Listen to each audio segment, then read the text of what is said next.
RI, Pak Joko Sasono. Selamat malam. Selamat malam. Kemudian ada Ketua Umum Organisasi Angkatan Darat, Mas Adrianto Djoko Sutono. Selamat malam, Mas Adrianto. Oke, angkutan darat, baik. Dan kemudian dari Head of Marketing County Grab Bike dan Grab Taxi, Ibu Kiki Rizky. Selamat malam, Ibu Kiki. Dan juga ada pengamat kebijakan publik, Mas Agus Pambagio. Selamat malam, Mas Agus.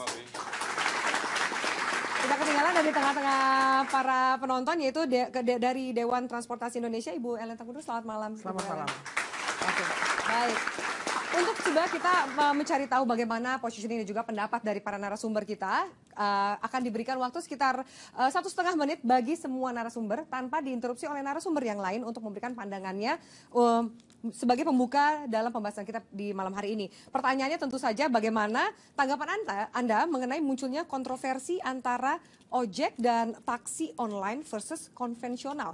Langsung dimulai pertama dari Pak Joko. Silakan Pak Joko. 1,5 menit. Oh, terima kasih Mbak Avi. Para pemirsa, selamat malam. Tentunya teknologi berbasis IT saat ini tidak bisa kita hindarkan. Pemerintah pun sekarang mendorong untuk membangun suatu konstruksi smart transportation, transportasi cerdas di Indonesia dengan memanfaatkan teknologi ini. Tentunya kita harapkan bahwa teknologi ini menjadi teknologi yang bisa memberikan satu hal nilai tambah, tetapi tetap berbasis pada aturan main yang ada. Dan ini dipahami secara bersama-sama bahwa kita ingin melihat bahwa tidak semua orang yang merasa diuntungkan itu sebenarnya berada pada track aturan yang benar, itu aja. Saya rasa itu aja. Oh, itu saja Pak, waktu Anda masih cukup banyak. Oh. Kalau pertanyaan saya boleh menajamkan, jadi sebenarnya ketika aturan main yang ada, tadi Anda tekankan seperti itu, yang selama ini beredar, baik konvensional maupun yang online, itu legal atau ilegal sesuai dengan peraturan? Sesuai dengan aturan di dalam Undang-Undang 22 tahun 2009 pasal 137, di situ diatur bahwa kendaraan yang roda 2 maupun roda 3 itu bisa digunakan apabila nggak ada layanan lain. Nah, di dalam konteks di perkotaan ini kan banyak angkutan layanan-layanan yang memang sudah berdasar aturan angkutan umum yang legal. Sedangkan untuk tujuan tertentu, untuk berdasarkan PP 74 tahun 2014 tentang angkutan jalan, itu jelas pasal 43 ayat 2 itu jelas angkutan tertentu itu hanya untuk bis umum atau mobil penumpang umum. Oke, baik. Nanti kita akan perdalam juga soal aturan ini ya. Baik. Berikutnya saya ke Mas Andi dari Organda.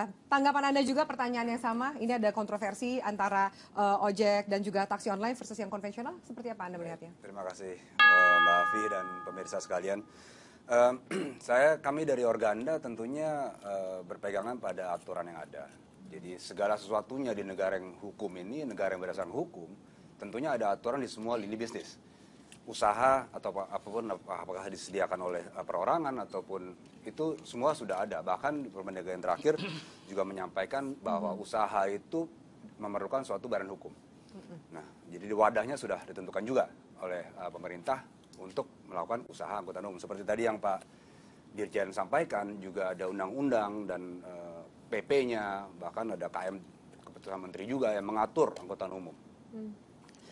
Kami dari Organda tentunya berpegangan bahwa aturan ini kan diberlakukan untuk mengatur bukan hanya pelaku usaha, tapi juga untuk melindungi customer pelanggan ya.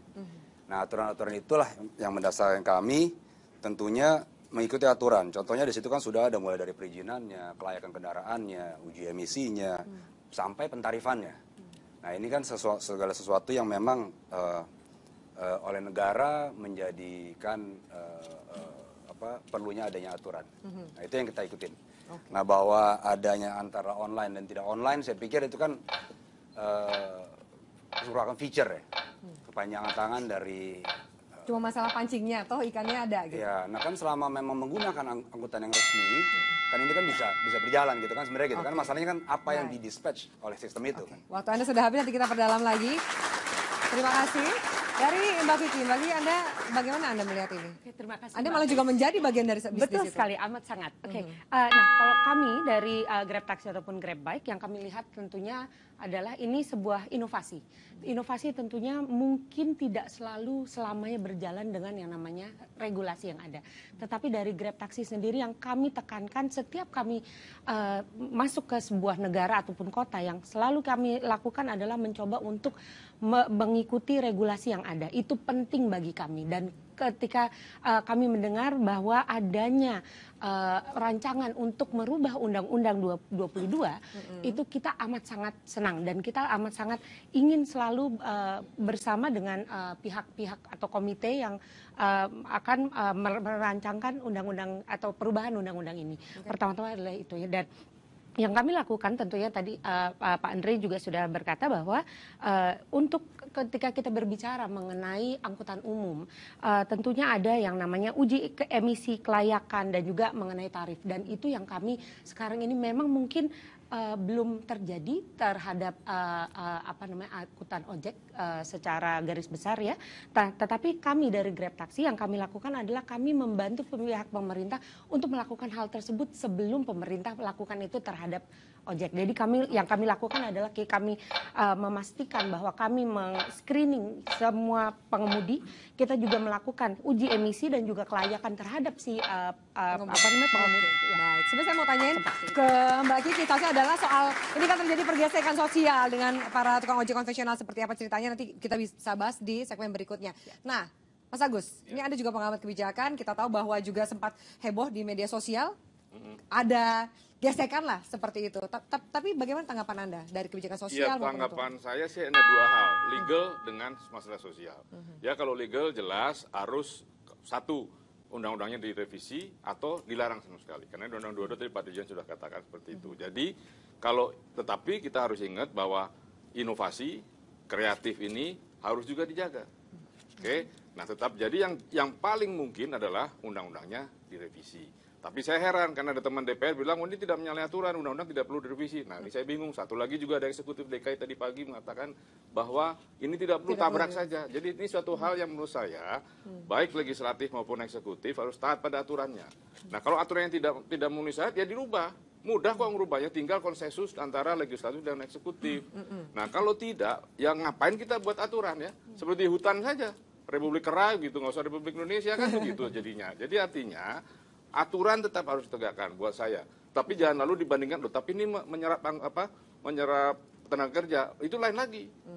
Ya, persoalan lain lagi. Jadi yang diperlukan oleh sistem transportasi di Jakarta ini kan hadir karena negara tidak hadir di sistem transportasi di kebutuhan umum itu. Iya. Nah, sekarang karena ini sudah ada di sini akan direvisi buat industri transportasi sudah dulu ada. Ini bebannya berat. Jadi dia harus punya fairness dengan yang baru. Karena ini sebenarnya bukan transportasi umum, tapi apps. Ya, berbeda. Nah, itulah yang harus disamakan oleh sebuah regulasi. Karena kalau tidak, pasti ada ributnya. Oke, baik. Pasti ada ributnya. Sebenarnya itu juga yang sempat terjadi kan. Baik, terima kasih banyak. Dari Ibu Ellen sendiri, bagaimana Ibu melihat fenomena ini, Ibu Ellen? Ya, tadi pertanyaannya pakai bagaimana ya. Saya juga akan menjawab dengan 3 pertanyaan lagi. Mengapa harus diatur? Mengapa ojek tidak bisa menjadi angkutan umum? Dan kalau jadi angkutan umum itu bagaimana? Nah, kalau mengapa harus diatur? Karena kita lihat pertumbuhannya sudah tidak terkendali. Ojek itu sudah tanpa diatur pun sudah tidak terkendali, banyak sekali. Kemudian kenyataannya kecelakaan dan pelanggaran yang dilakukan oleh sepeda motor pada umumnya kan sangat tinggi, itu data. Dan ada aplikasi dan ada IT dan ada transaksi online, itu pun harus diatur. Kemudian ternyata memang sangat membantu masyarakat untuk solusi bertransportasi secara individual. Kalau lalu mengapa ojek itu tidak bisa menjadi angkutan umum? Karena undang-undang tidak mengatur itu. Lalu keselamatan rendah, penumpang pun berperan dalam keselamatan, itu bisa didetailkan dan tidak menjadi objek Undang-Undang 33 tentang asuransi kalau ada kecelakaan. Lalu jika menjadi angkutan umum, bagaimana pengemudi harus punya kompetensi, punya SIM-C umum.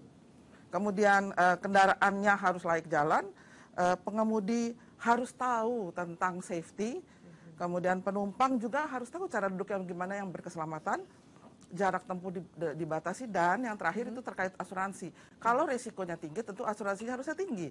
Kalau itu jadi angkutan umum. Itu. Kalau yang sekarang ada pihak yang mengklaim bahwa pengemudi dan juga penumpang dari bisnis tersebut atau perusahaan tersebut diasuransikan? Itu iya. itu bagus. Jadi memang kan resikonya tinggi kan naik sepeda motor. Oke, baik. Ini menarik. Kita sudah lihat masing-masing pandangan dari kelima narasumber ini. Nanti kita akan bahas pemirsa, terutama juga soal fenomena sosialnya, di mana transportasi konvensional, ojek konvensional juga mengaku tidak terima karena alasan ini merusak pendapatan mereka dan juga tidak beretika. Kami lanjutkan saat lagi. Tetaplah bersama kami.